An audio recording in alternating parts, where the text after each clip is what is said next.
Olá, estamos aqui no Bridgers Talk, eu e o professor Ricardo Thanos. Que honra, Manu! A gente está saindo agora daquele palco maravilhoso, lotado a mil. Mas acho que nós conseguimos passar o nosso objetivo, nosso compromisso, né? Foi muito legal. Isso aí. Hoje nós conversamos com essa plateia maravilhosa do Bridges sobre dor orofacial, como manejar, como avaliar o paciente, como classificar essas doenças. Conta um pouquinho pra gente sobre dor orofacial, Thanos. Você que é o expert dos experts e que tem uma vivência clínica também muito importante. Ajuda aí o nosso povo. Então, eu acho que a dor orofacial, ela foi muito importante, muito impactante estar nesse evento aqui do Bridges. Porque a gente vem sempre, né, falando uma frase que nós não tratamos só de dente, nós tratamos de gente. Então hoje é muito importante saber que muitas das dores na face, né, Manu, muitas das dores dentro da boca mesmo, não são dores de dente, são dores como a gente mostrou lá. Pode ser um câncer de língua, um câncer de boca, pode ser uma DTM, pode ser uma neuralgia do trigêmeo, uma sinusite, uma dor neuropática. Então várias dores sentidas dentro da boca, que é o nosso universo, muitas vezes nós temos como dentistas a oportunidade de sermos os primeiros a receber. Então a gente tem que estar preparado não só se a gente não quiser tratar para tratar, mas para conhecer o que não é dor de dente e saber encaminhar para uma profissional mais qualificada dentro dessa área. Thanos, eu acho que uma das coisas também que eu achei muito legal desse nosso bate-bola foi a gente conversar muito também sobre a importância de entender que a dor é muito mais complexa do que apenas um sintoma. Exato. Né? Tu comentou ali, ela é uma doença. Sim, e ela reflete toda uma modificação social, comportamental. Então, a dor, ela envolve algo funcional, biopsicossocial, né? Multidimensional, né? Porque a gente precisa de entender que um paciente que sente uma dor recente, aguda, ele tem um perfil de sofrimento, mas a ansiedade dele não já envolveu aspectos mais importantes dentro do cérebro como um paciente de dor crônica. Claro. Onde ali ele sim tem uma doença, um defeito, ele precisa ser abordado de uma maneira diferente, porque esse paciente, ele não quer sair, ele não quer conviver com as pessoas, ele vive sendo catastrófico. Muda a alimentação. Exatamente. E vive essa palavra dor o dia a dia. Claro. E a gente tem que estar preparado para saber abordar esses dois pacientes de maneira diferente. A dor realmente é algo muito complexo, né? E principalmente, tu trouxeste um dos primeiros casos que tu mostrou. Lá no comecinho da nossa palestra, o professor Thanos mostrou o caso de um paciente que veio de fora e que tomava a Neosaldina o dia inteiro. Caminhões de Neosaldina.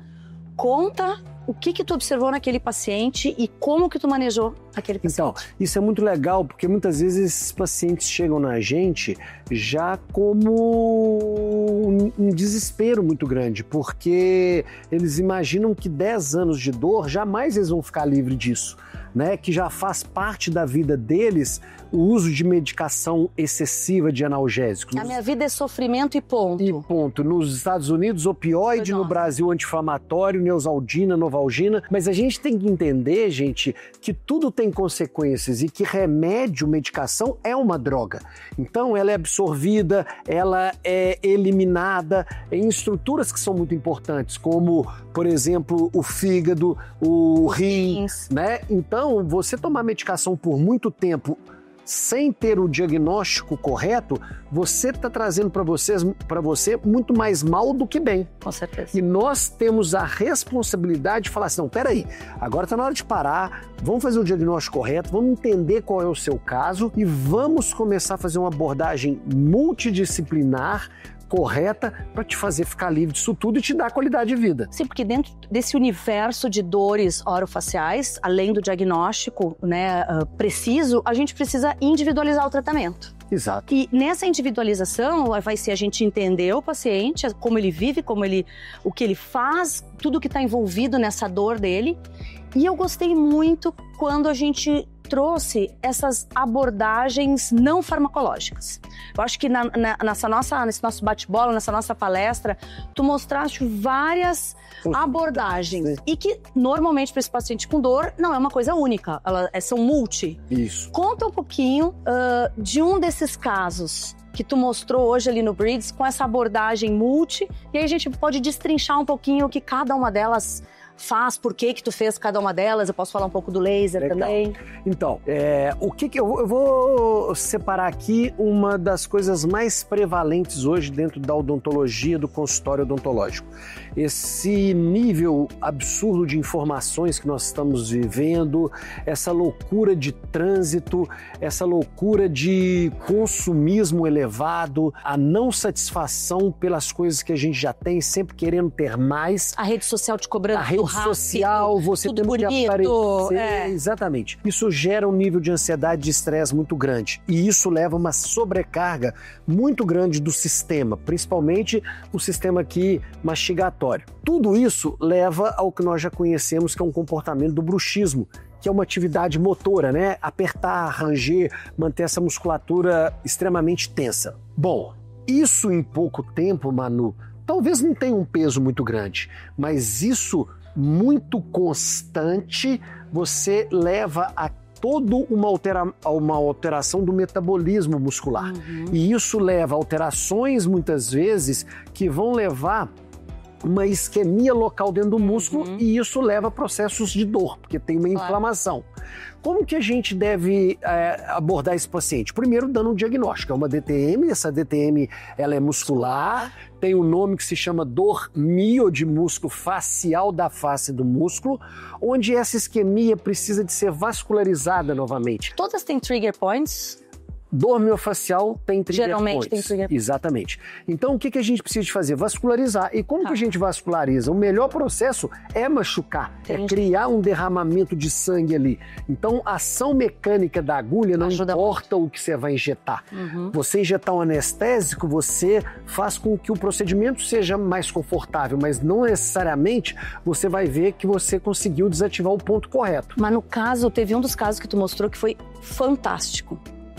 A paciente, ela já vem com a cara de sofrimento, né? Isso. E isso, que só aparecia essa parte, a gente nem conseguia ver os olhos, por uma questão ética a gente não expõe, mesmo que os pacientes permitam. Mas assim, um lado da face, tu fez o agulhamento. No outro lado, tu fez o agulhamento, mas tu entrou com a luz, com a fotobiomodulação antes. Conta pro pessoal como foi, e aí depois nós vamos conversar um pouquinho sobre como é que o laser age nisso. Ótimo. Então, assim, a gente tá usando o Gemini da Ultradent, que é um laser de diodo, né? Isso. Excepcional, incomparável, é maravilhoso, extremamente potente, fácil de ser utilizado e que a gente está vendo na prática clínica que tem resultados muito legais.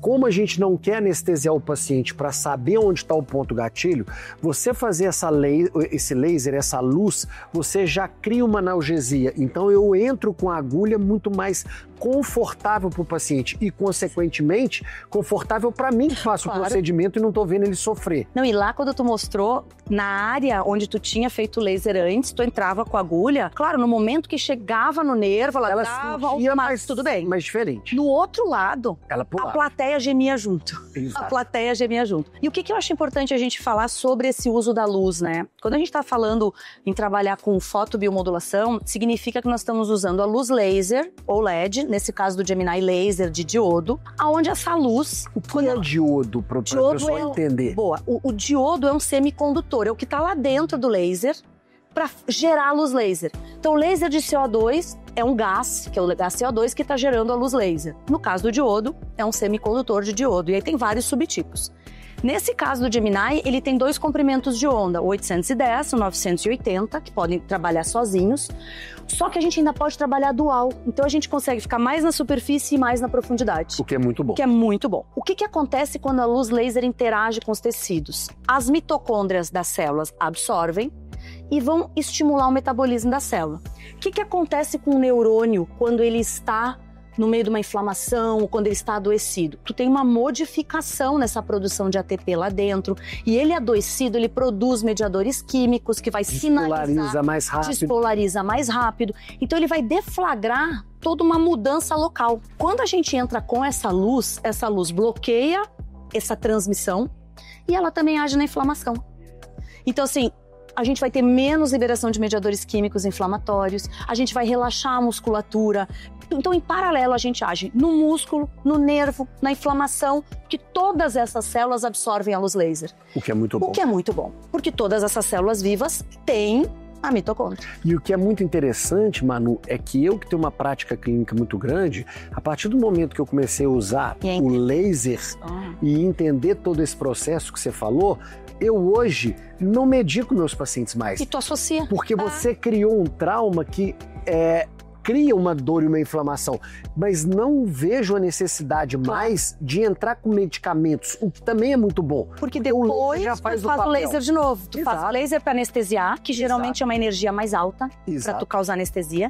Depois tu fez o procedimento, tu estimulou localmente, mecanicamente, fez aquela ruptura no tecido que precisava, né? E depois tu veio com o laser para bioestimular o tecido e manejar a dor do pós-procedimento. Fantástico. Isso é fantástico. E os pacientes agradecem muito, né? Nós precisamos publicar esses teus casos, mesmo que seja case report. Vamos publicar e vamos criar um protocolo que eu acho com ciência para a gente ajudar muitas pessoas no mundo inteiro a fazer todo esse processo. Vamos sim. E no fim, Manu, quem sai ganhando é o próprio paciente. Sem dúvida. Né? Diminui medicações. Exato. Tem casos que tu vai manter medicação, outros casos que tu vai começar com a medicação e vai tirando. E outros não vão não vai nem medicar. Exato. Então, o que eu vejo assim dessa combinação de técnicas não invasivas, minimamente invasivas, é isso, oportunizar para o paciente um tratamento confortável e sem efeito sistêmico. Cada medicação tem ação em sistema nervoso central, tem umas que viciam, fora problemas hepáticos e renais. Exatamente. Tu pega paciente hoje, os pacientes estão envelhecendo. Com esse envelhecimento vem outras doenças e com isso um monte de medicamento. Por que nós vamos agregar mais um medicamento? Eu queria te fazer uma pergunta, Manu. Esse laser, ele tem alguma contraindicação? Nenhuma. Pode ser usado em pacientes que estão grávidas, em pacientes que estão, às vezes, fazendo quimioterapia, rádio, até deve, né? Até deve. Assim, quais são os cuidados? Usar os equipamentos de proteção individual, os óculos, fazer o treinamento para você entregar as doses adequadas. Por isso que a gente vem estudando muito e baseado na literatura, na ciência que já existe, a gente vem criando esses protocolos baseado em evidência, por isso que a gente vai fazer novos trabalhos. Mas o cuidado, como ele também é absorvido pela melanina, é cuidar se caso o paciente refiram alguma coisa de sensação de esquentar, a gente mudar um pouquinho o protocolo. Diminuir, né? Diminuir, porque a luz é absorvida pela melanina também, né? Que bacana. E isso também traz uma tranquilidade pra gente, né? Então é sensacional. E deixa eu contar uma outra coisa, Thanos. Quem tem, por exemplo, o Gemini, quem adquire o Gemini, e a gente vem participando ativamente dessa construção da mentalidade de trabalhar com o Gemini com a excelência que ele merece e que a Ultradent também preconiza. Exato. Foi criado aqui no Brasil a comunidade Gemini. Então, uma das coisas que eu acho mais bacana, o dentista não nasceu sabendo trabalhar com laser. Lógico. Por mais que às vezes vá fazer uma habilitação, um curso, o dia a dia sempre tem coisas pra gente adaptar.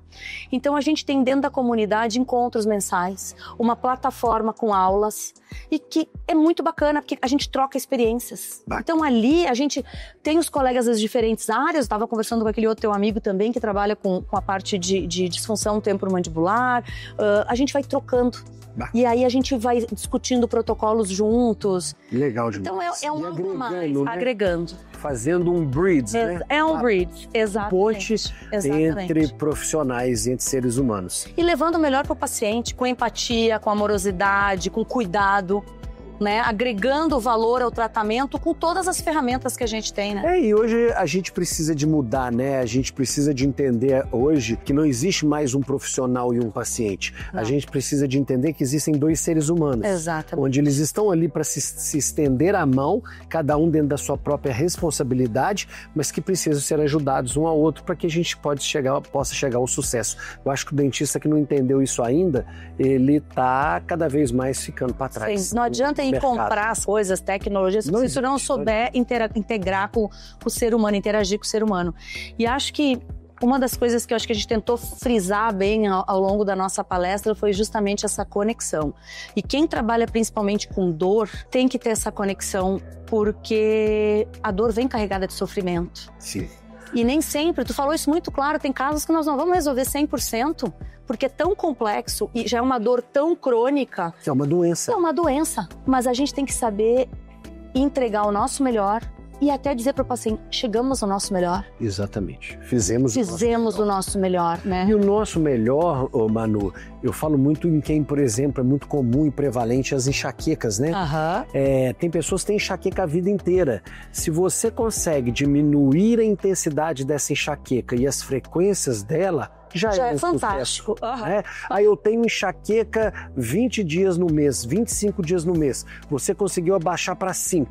A intensidade era 10, você conseguiu abaixar para 6. Isso já é um sucesso. Né? Claro. E a gente precisa de estar preparado para também entender isso. E discutir sobre dor com o paciente. Sim. O paciente precisa ser educado também. Sim. Entender o porquê da dor, a complexidade dessa dor, para valorizar o que a gente está fazendo. Exatamente. E eu acho que uma das coisas muito legais que a gente mostrou também na nossa palestra hoje, é que para isso chegar até os nossos pacientes, nós precisamos educar primeiro os nossos colegas. Né?